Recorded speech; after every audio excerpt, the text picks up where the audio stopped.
Hello dear student, बहुत बहुत स्वागत अपने YouTube channel commerce with Sanjeev sir में। और इनकम टैक्स का अब ये 5वां न्यूमेरिकल आपके लिए लेकर के आए हैं। और जो लोग पेड क्लास में ज्वाइन हैं उनके पास में ये पीडीएफ पहुंच चुकी है। तो इस क्वेश्चन को समझने के बाद आप समझ जाओगे कि इनकम फ्रॉम सैलरी किस तरह से न्यूमेरिकलों को सॉल्व कराते हैं। ओके, और यहां पर जो क्वेश्चन नंबर 5 लिया गया है, इंपॉर्टेंट क्वेश्चन है। क्वेश्चन की शुरुआत है, सबसे ऊपर क्या लिखा जाता है जब भी क्वेश्चन आप स्टार्ट करोगे इनकम टैक्स का सॉल्व करने के लिए, तो यहां पर लिखेंगे computation, COMPUTATION, computation of taxable income from salary of, कोई मिस्टर या नाम कोई कर्मचारी का दिया हुआ होगा, उसका नाम डाल दिया जाएगा अगर होगा तो। ओके, तो ऊपर लिखा जाएगा computation of taxable income from salary of mister, जैसे क्वेश्चन नंबर 5 ले रहे हैं, इसमें लिखा हुआ है क्वेश्चन में कि निम्न सूचना से सुरेश के वेतन की आय ज्ञात कीजिए। भाई सुरेश हैं कोई, उनकी इनकम फ्रॉम सैलरी ज्ञात करनी है, तो हम लिख देंगे ऊपर ऑफ मिस्टर सुरेश। ओके, यहां लिखा जाएगा, इसी के ठीक नीचे हर क्वेश्चन में ये लाइन लिखी जाएगी, फॉर द असेसमेंट ईयर 2022 और 23। ओके, इतना लिखा जाएगा। अब क्या होता है, इसके बाद में क्वेश्चंस को हम पढ़ते जाते हैं, जिस पर टैक्स लगना होता है उस पर टैक्स लगाते जाते हैं, जिन पर टैक्स नहीं लगना होता है उसके आगे एग्जेम्प्ट लिखते हुए चले जाते हैं। इस तरह से ये हमारा जो क्वेश्चन है वो सॉल्व होता है। अब पेपर में आप इस तरह की एक लाइन खींच सकते हो। ओके, इस तरह से, और ना खींचना चाहो तब भी कोई दिक्कत नहीं है, मार्किंग नहीं कटेगी। ओके, इसमें लिखा जाएगा पार्टिकुलर्स, और यहां पर हम लिख सकते हैं क्या, अमाउंट। मर्जी है कि लाइन ड्रॉ करते हो या नहीं करते हो, वैसे भी सॉल्व हो जाता है। तो सबसे पहले हम यहां पर क्वेश्चन को पढ़ेंगे, और क्वेश्चन को पढ़ने के बाद हम बताते चलेंगे कि किस तरह से आपको टैक्स लगाना है। यहां से न्यूमेरिकल आपको करना धीरे धीरे आ जाएंगे। पहले नंबर पे लिखा है कि निम्न सूचना से सुरेश के वेतन से आय ज्ञात कीजिए। From the following information capture compute the income from salary of mister Suresh. पहले नंबर पर लिखा है gross annual salary. Gross annual salary का मतलब होता है सकल जो हमारा वेतन है वार्षिक का, वो तो भाई सकल वेतन पे तो लगता ही है। तो यहां पर पहले नंबर पे ग्रॉस एनुअल सैलरी कितनी है, ग्रॉस एनुअल सैलरी 3 लाख रुपए है, तो आप यहां पर डाल देंगे कितने लाख रुपए, 3 लाख रुपए डाल देंगे। दूसरे नंबर पे ग्रॉस एनुअल सैलरी अगर कभी कभी मंथली में दी हुई होती है तो हम 12 से गुणा करके डालते हैं, और डायरेक्ट दी हुई है तो हम डायरेक्ट डाल देंगे। सेकंड नंबर पे इसने बोला है क्या बोला है, नियोक्ता द्वारा चिकित्सा व्यय सीधे प्राइवेट डॉक्टर को चुकाए। भाई तो ये जो है 25,000 रुपये हम आपके जो एम्प्लॉयर है उसने दिए हैं डॉक्टर के लिए, तो इन पर टैक्स लगेगा। मेडिकल एक्सपेंडिचर है, एग्जेम्प्ट नहीं है। ओके, तो मेडिकल सेकंड नंबर पे है, medical expenditure paid by employer. Employer का मतलब है जिसने आपको नौकरी दी है, उसने कुछ चिकित्सा व्यय चुकाए हैं, 25,000 हैं, इन पर भैया टैक्स लगेगा क्योंकि ये तुम्हारी इनकम में शामिल कर लिए जाएंगे। ओके, और तीसरे नंबर पे इस तरह से आप डालते हुए चले जाओगे। ओके, तीसरे नंबर पे क्या कह रहा है, नियोक्ता द्वारा चिकित्सा व्यय सीधे उस चिकित्सालय को चुकाए। देखो अभी ये वाले जो थे वो प्राइवेट डॉक्टर को चुकाए थे, तो इनके लिए जो प्राइवेट डॉक्टर है उसको जो दिया था तो वो यहाँ पर टैक्सेबल हो गया था, लेकिन अब फिर से अभी तक ये सही नहीं हुआ है। इसके लिए कहीं और ट्रीटमेंट कराया है, तो कह रहा है कि medical expenditure directly paid by the employer to hospital approved by the chief commissioner of income tax. यानी इनकम टैक्स का जो चीफ कमिश्नर होता है उसने किसी भी मेडिकल के लिए, मेडिकल हॉस्पिटल के लिए अप्रूव किया हुआ है कि तुम वहां पर दिखाइए, तो ऐसी जगह पे टैक्स नहीं लगता है, तो ये एग्जेम्प्ट हो जाएगा। तो यहां पर लिखेंगे medical expenditure paid to approved hospital. और ये कितने चुकाए हैं? 50,000 हैं, लेकिन ये कैसे हो जाएंगे? एग्जेम्प्ट हो जाएंगे। ठीक है, एग्जेम्प्ट का मतलब है कि इन पर कोई भी टैक्स नहीं लगेगा, तो इसलिए क्या लिखे जाते हैं? एग्जेम्प्ट लिखे जाते हैं। अगर ये अप्रूव्ड नहीं होता तो कंडीशन दूसरी बनती जा करके। चलिए चौथे नंबर पे, एक तो बुक बहुत भारी है, कल इसके फोटोस्टेट करते हैं। अगला है कर्मचारी द्वारा मुख्य कमिश्नर द्वारा अनुमोदित चिकित्सालय में किए गए व्ययों की पूर्ति नियोक्ता द्वारा कितनी है? 20,000 का है। ठीक है, देखो अदर एक्सपेंसेस हैं, other expenses paid to approved hospital.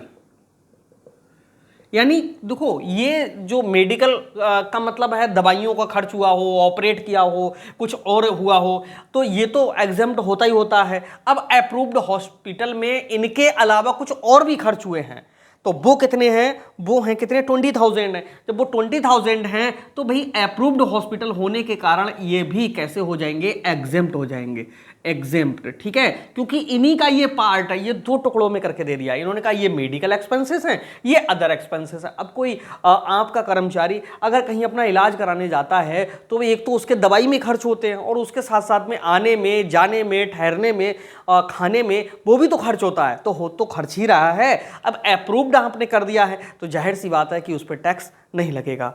और इसके बाद में अगला है 5वें नंबर पे, जो 5वां पॉइंट है वो कौन सा है?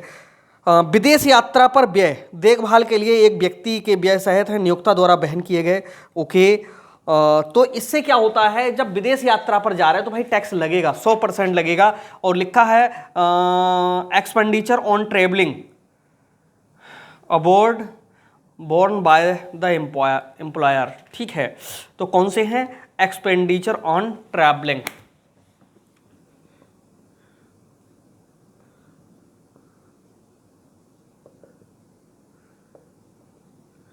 फॉरेन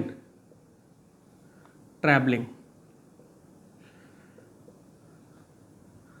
ओके, ये एग्जेम्प्ट नहीं है, इन पे टैक्स लगेगा। और ये हैं कितने? 1,50,000। 1,50,000। बहुत अच्छा क्वेश्चन है। अब आगे के किसी भी क्वेश्चंस में क्या होगा कि इन्हीं का एक एक दो दो पार्ट वहां पर लिखे हुए होंगे। ये बहुत अच्छी बुक है HC मेहरोत्रा की, जिससे हम ये न्यूमेरिकल आपके लिए करा रहे हैं। पूरा समझ में आएगा 100%। ओके, और वैसे पेड क्लास में ये न्यूमेरिकल हो रहे हैं बहुत कम फीस में। अगला है एक्सपेंडिचर इनकर्ड ऑन स्टे। ठीक है, अब ये विदेश गए हैं तो expenditure incurred on stay and treatment abroad borne by the employer, ये 2.5 लाख रुपए एम्प्लॉयर ने और चुकाए हैं। ठीक है, तो ये विदेश गए हैं, वहां पर ये खर्च हो रहे हैं, तो एक्सपेंडिचर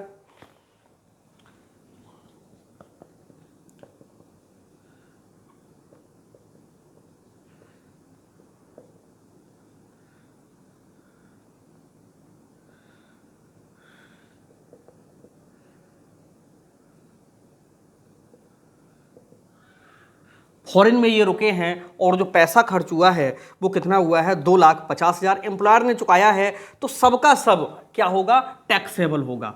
यानी 2,50,000 पे ही सीधे क्या लग जाएगा? टैक्स लग जाएगा। ओके, अगला कह रहा है out of 6 amount permitted by the reserve bank of India 1 lakh. ओहो, इस खर्च के लिए RBI ने 1 लाख रुपए अप्रूवल दे दिया है। ठीक है, तो ठीक है, टैक्स इतने पे नहीं लगेगा भाई।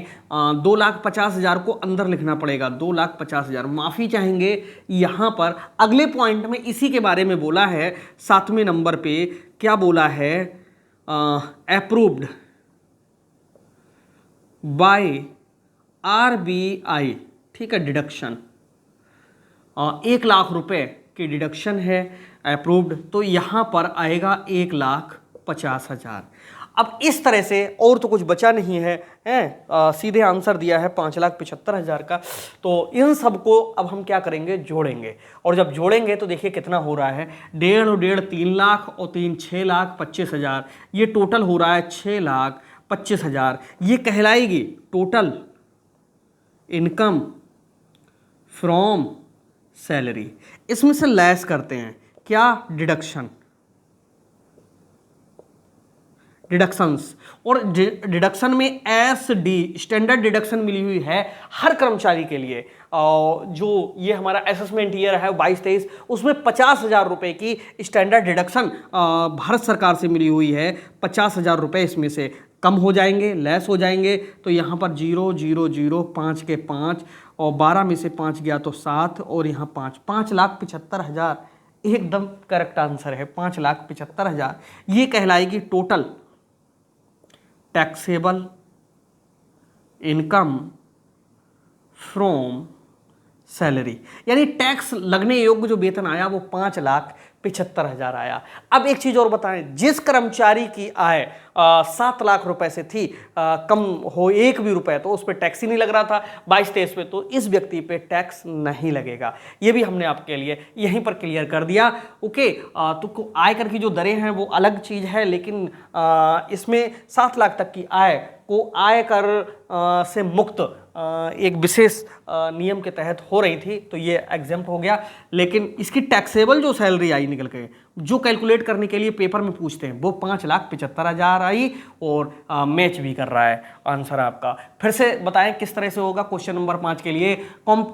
यहाँ पर ऊपर लिखेंगे computation of taxable income from salary from of mister Suresh हो, रमेश हो, दिनेश हो, एक्स हो, उनका नाम डाल देते हैं, फॉर द असेसमेंट ईयर डाल देंगे। इसके बाद में ग्रॉस एनुअल सैलरी थी 3 लाख रुपए, medical expenditure paid by employer 25,000 रुपए। ओके, प्राइवेट डॉक्टर के लिए थे, यहां पर लिख देंगे प्राइवेट डॉक्टर के लिए इन्होंने चुकाए।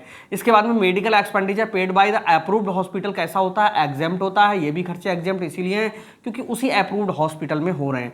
एक्सपेंडिचर ये क्या है, अब विदेश में गया है तो वहां के लिए नियोक्ता ने खर्चे चुकाए हैं, तो भाई टैक्सेबल हो जाएगा। और वहां रुकने के, ठहरने के, खाने पीने के खर्चे हैं 2.5 लाख, इन पर टैक्स लगेगा। लेकिन RBI ने मान लिया कि 1 लाख रुपए according to rule and regulations हैं जिन पे छूट मिलेगी, तो 2.5 लाख में से जितनी RBI अप्रूव्ड कर दे, 2.5 लाख कर देती तो 0 यहां पर आ जाता अभी। ठीक है, तो इस तरह से सब जोड़ा 6,25,000, स्टैंडर्ड डिडक्शन इसमें से घटा दी 50,000, टैक्सेबल इनकम निकल करके आ गई। तो कमेंट करके जरूर बताएंगे कि ये क्वेश्चन समझ में आया या नहीं आया तो हमें खुशी होगी। चैनल को सब्सक्राइब कर लें, अगले क्वेश्चन इसके आगे सब पेड में ही मिलेंगे।